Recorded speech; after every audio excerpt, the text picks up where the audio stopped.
할렐루야. 이 시간 주님 앞에 나오신 여러분들을 환영하고 축복합니다. 오늘 예배를 통하여서 또 말씀을 통하여서 하나님께서 우리에게 주시는 그 지혜와 성령의 은혜가 우리 가운데 온전히 넘치기를 간절히 소원합니다. 함께 기도함으로 오늘 예배 시작하도록 하겠습니다. 사랑과 은혜가 많으신 아버지 하나님, 주님께서 오늘 이 하루를 예배로 시작하게 하시니 감사드립니다.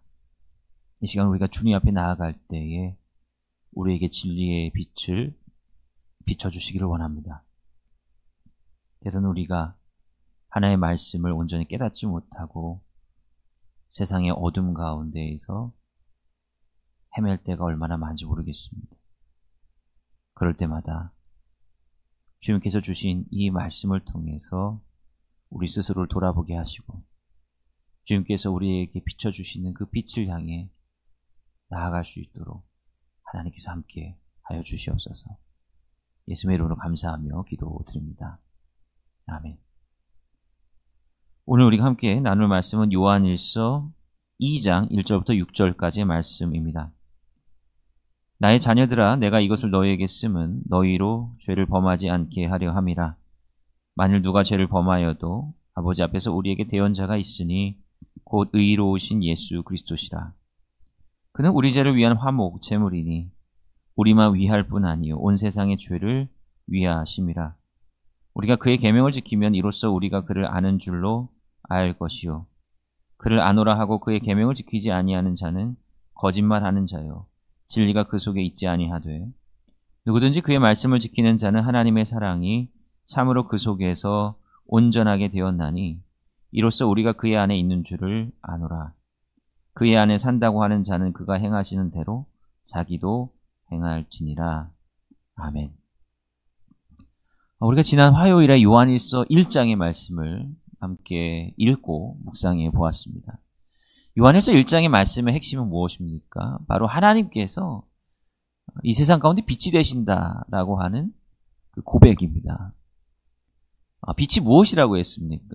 빛은 이 세상의 모든 만물을 분별하고 또 보게 하는 중요한 하나님의 속성이다라고 말씀을 드렸죠. 빛이 없으면 우리 한 치 앞도 분간할 수 없습니다. 이것은 비단 신앙적으로 봤을 때, 성경적으로 봤을 때 우리의 육신의 눈으로 바라보는 거에 한정되지는 않습니다.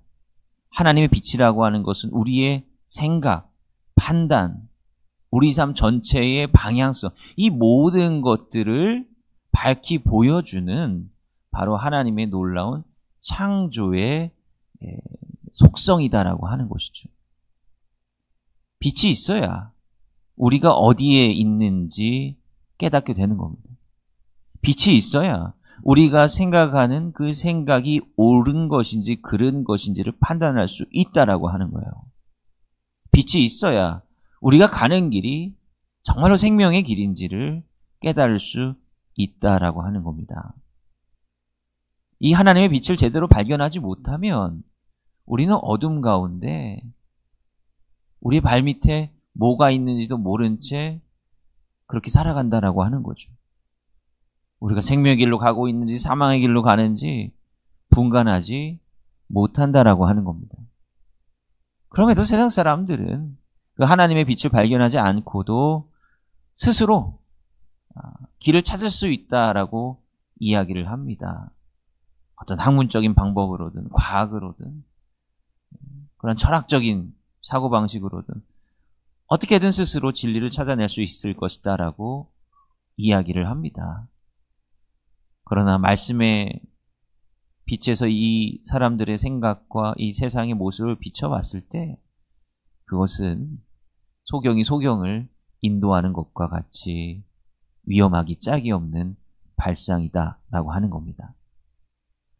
근데 요한일서의 이 저자는 이러한 일이 비단 세상 사람들에게만 국한된 것이 아니라 하나님의 말씀을 부정하는 사람들에게만 국한되는 것이 아니라 이미 하나님의 말씀을 받아들이고 믿기로 결심한 사람들에게도 동일하게 적용될 수 있는 그런 말씀이다라고 하는 것을 이야기를 하고 있습니다. 그게 무슨 말입니까? 요한일서 1장 우리가 읽은 말씀이기도 하지만 다시 한번 제가 말씀드리겠습니다. 요한일서 1장 10절의 말씀을 보면 이렇게 되어 있죠. 만일 우리가 범죄하지 아니하였다 하면 하나님을 거짓말하는 이로 만드는 것이니 또한 그의 말씀이 우리 속에 있지 아니하니라. 그러니까 하나님의 빛이라고 하는 것은 이 세상을 비춰주는 것이고 또 우리가 나아가야 될 방향을 분명히 알려주고 지시하는 것이지만 그런데 필연적으로 뭘 또 발견하게 된다 그랬어요? 우리의 모습을 적나라하게 보여준다라고 하는 거죠. 그러니까 우리 스스로의 연약하고 악하고 한계가 많은 그 모습들이 우리가 형식적으로 입술로 고백한다라고 할지라도 그 모습들이 완전히 다 사라져버리는 것은 아니다라고 했습니다.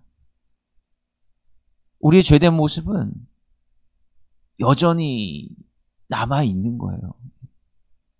하나님께서 은혜와 사랑으로 그것을 들춰내시지 않으실 뿐이지 우리는 그 모습을 바라보게 될 수밖에 없다라고 하는 것입니다.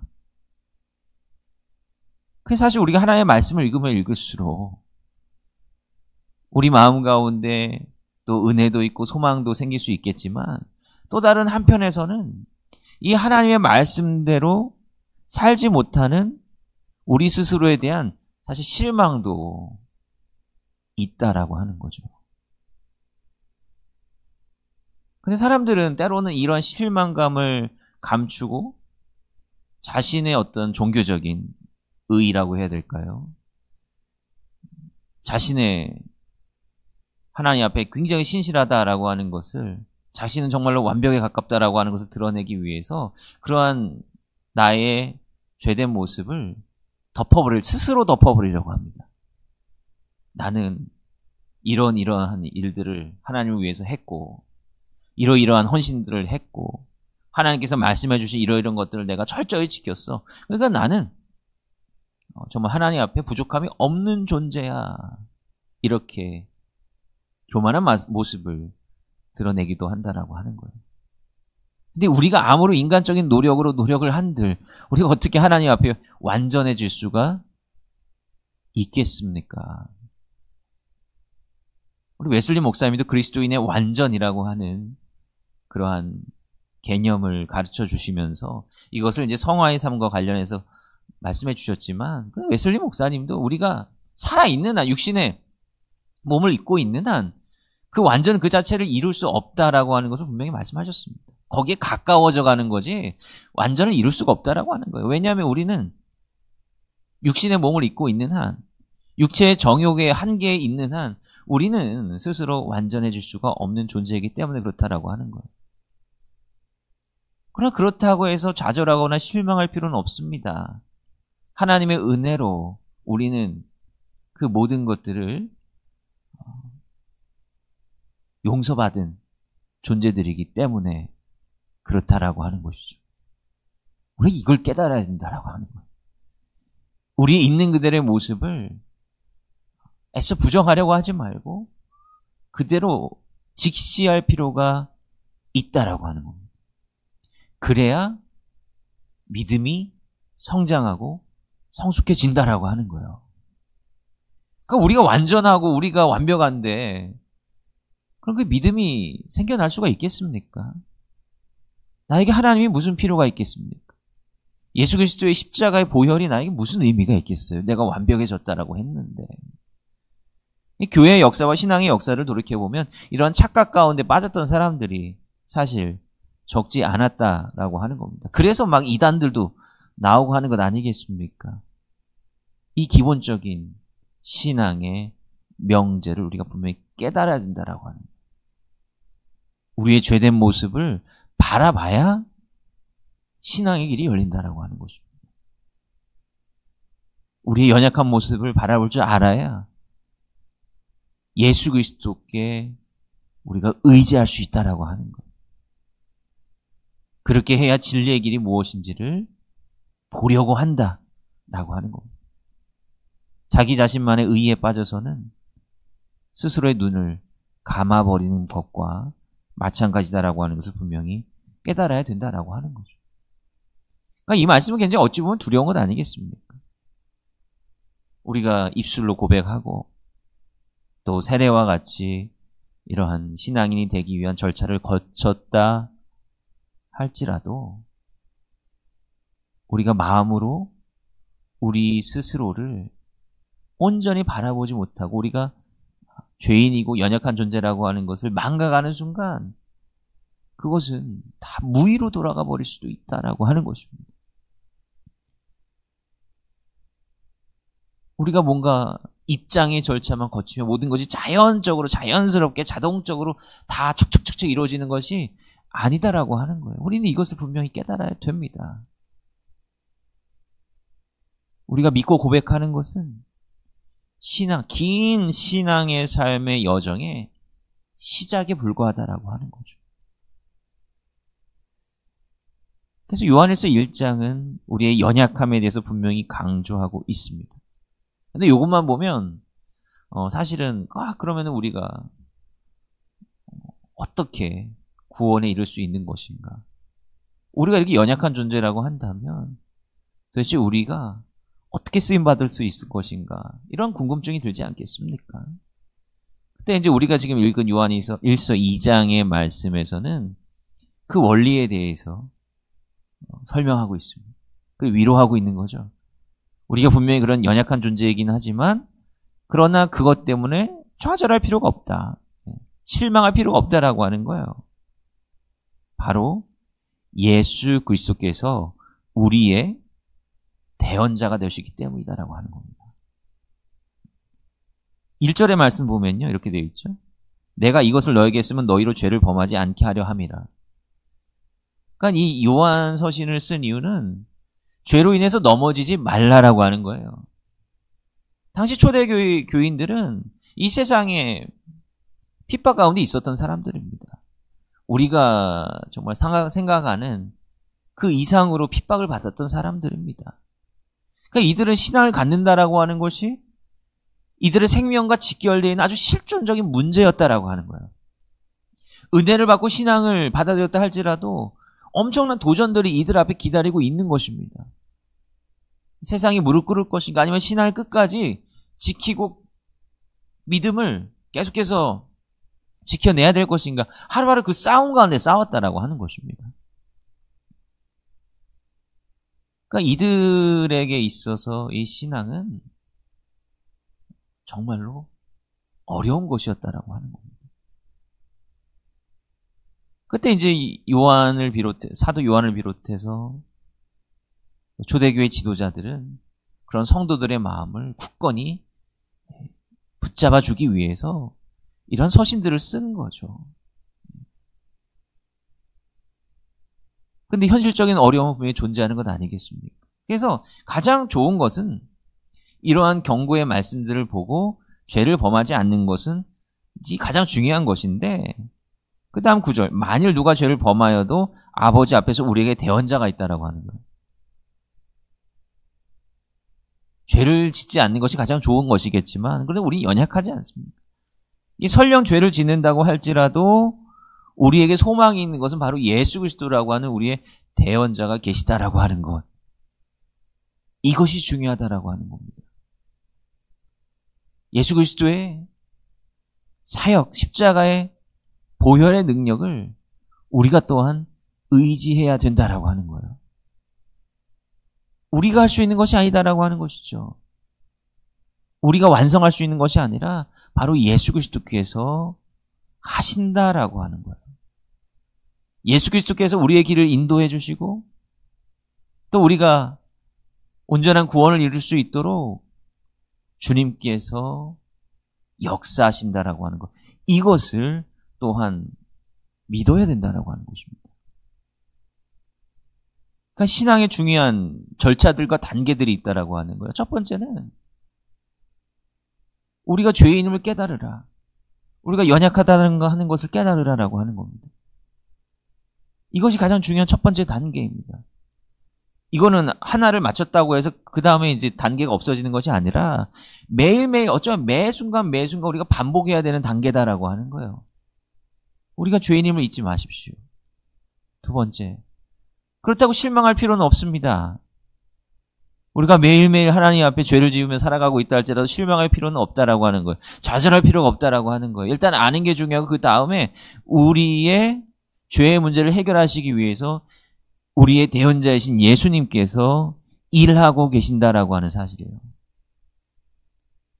이거를 깨달으면 그 다음에 우리의 삶이 어떻게 되는 거예요? 예수님을 의지하게 된다라고 하는 것입니다. 우리 스스로 판단하고 우리 스스로 결정하게 되는 것이 아니라 예수님을 의지하게 된다라고 하는 거예요. 예수님을 의지하게 된다라고 하는 것이 결국 무엇입니까? 예수님의 말씀대로 예수님이 행하셨던 대로 살게 한다라고 하는 겁니다. 2절 보십시오. 그는 우리 죄를 위한 화목제물이니 우리를 위할 뿐 아니 온 세상의 죄를 위하심이라. 예수님께서 우리의 화목제물로서의 역할을 하신다라고 하는 겁니다. 제사를 말하는 거죠. 제사의 종류에 여러 가지가 있습니다. 근데 그 가운데 화목제의 역할이 뭐냐면 화목, 이게 이제 히브리어로 슐라밈이라고 하는데요. 여러분들께서 잘 아시는 샬롬과 같은 어원을 가지고 있는 단어입니다. 근본적인 어원은 이제 샬람이라고 하는데요. 이 샬람에는 여러 가지 뜻이 있습니다. 여러분께 기본적으로 우리가 알고 있는 평화라고 하는 뜻을 가지고 있죠. 화목, 평화, 그리고 완전함이라고 하는 의미도 가지고 있어요. 완전하다. 그리고 지불하다, 갚아준다, 이런 의미도 있습니다.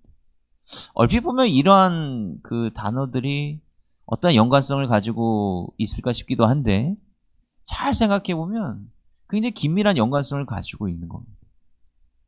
평화나 화목이라고 하는 것은 뭘 전제하는 거예요? 나 혼자 평화하고 나 혼자 화목한다? 이건 의미가 없는 것입니다. 관계성을 말하는 거거든요. 나와 다른 누군가의 사이에 화목이 있고 또 평화가 있고 그런 걸 의미하는 것 아니겠습니까? 그래서 2명의 이상의 사람들 혹은 존재가 평화와 화목을 이룬다. 그게 뭘 의미하느냐? 완전하다라고 하는 걸 의미하는 거예요. 사람은 혼자서 살아갈 수 있는 존재가 아닙니다. 아무리 1인 가구가 많아지고 그런다고 할지라도요. 근본적으로 혼자서 살아가는 것은 아니거든요. 내가 직접적으로 의식하고 있지는 않다 할지라도 건너 누군가의 조력과 도움으로 인해서 내가 살아가고 있는 것입니다. 그걸 깨달아야 된다라고 하는 거예요. 그러니까 사람이 살아감에 있어서 완전함을 이룬다라고 하는 것은 다른 사람과의 원만한 평화롭고 화목한 관계가 형성이 된다라고 할 때 우리는 완전함을 느끼는 거예요. 그럼 완전한 상태가 된다라고 하는 겁니다. 여러분 한번 생각해 보십시오. 아주 별것 아닌 것 같아 보여도 다른 사람들과 좀 다투고 그런 갈등이 있을 때 우리의 마음이 편합니까? 그렇지 않아요. 항상 그게 풀리지 않으면 우리 마음 가운데 그런 미안함과 응어리진 것이 항상 있다라고 하는 것입니다. 그러면은 그 화목하고 그 원만한 완전한 관계를 이루기 위해서는 어떻게 해야 돼요? 뭔가를 갚아줘야 된다라고 하는 거예요. 쌍방 간에 갈등이 생겼어요. 어떻게 해야 됩니까? 누군가 양보해야 되는 거예요. 누군가 희생해야 되는 거예요. 둘이 같이 희생을 하든 한쪽이 희생을 하든 정서적인 희생을 하든 물질적인 보상을 하든 뭔가를 갚아주고 지불해야 된다라고 하는 거예요. 그게 화목에 함축되어 있는 굉장히 중요한 의미입니다. 예수님께서 우리를 위해서 십자가에 달리신 이유가 무엇입니까? 왜 그렇게 번거로운, 우리가 보기에 이렇게 고통스럽고 어려운 절차를 택하십니까? 하나님께서 이 원리를 동일하게 행하고 계시다라고 하는 거예요. 화목제물의 목적이 뭐냐면 하나님과 우리와의 관계를 화목하게 하고 온전하게 하기 위함이다라고 하는 거예요. 아담으로부터 해가지고 우리는 하나님께 불순종하는 그런 본성을 가지고 있는 존재입니다. 지금 이 순간에도 우리 가운데 그런 본성이 꿈틀거리면서 튀어나온다라고 하는 거예요. 죄를 졌잖아요. 하나님과 관계성을 우리 스스로 파괴해버린다라고 하는 겁니다. 이거 어떻게 해결해야 되겠습니까? 어떻게 해야 되겠습니까? 하나님과 우리와의 관계가 파괴되면 우리의 삶은 완전해지지가 않습니다.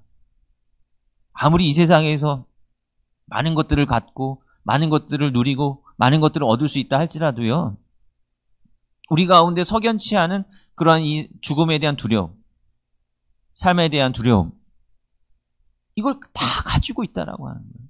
네. 다 가지고 있다라고 하는 겁니다. 이런 것들이 근본적으로 우리의 노력만으로는 해결되지 않는다라고 하는 거예요. 왜? 하나님과 우리와의 관계가 깨어져 버렸기 때문에. 하나님과 우리와의 관계가 온전히 회복되어야 우리가 살 길을 알 수 있고 진리를 깨달을 수 있고 빛을 바라볼 수 있는데 그 길이 다 막혀버렸다는 거예요. 근데 그것을 누가 회복시켜준? 바로 예수 그리스도께서 회복시켜 주셨다라고 하는 거예요. 스스로 친히 화목제물이 되셔서 말입니다. 그러니까 거기에 길이 있다라고 하는 거예요. 예수님께서 우리에게 주신 말씀 가운데 길이 있다라고 하는 겁니다.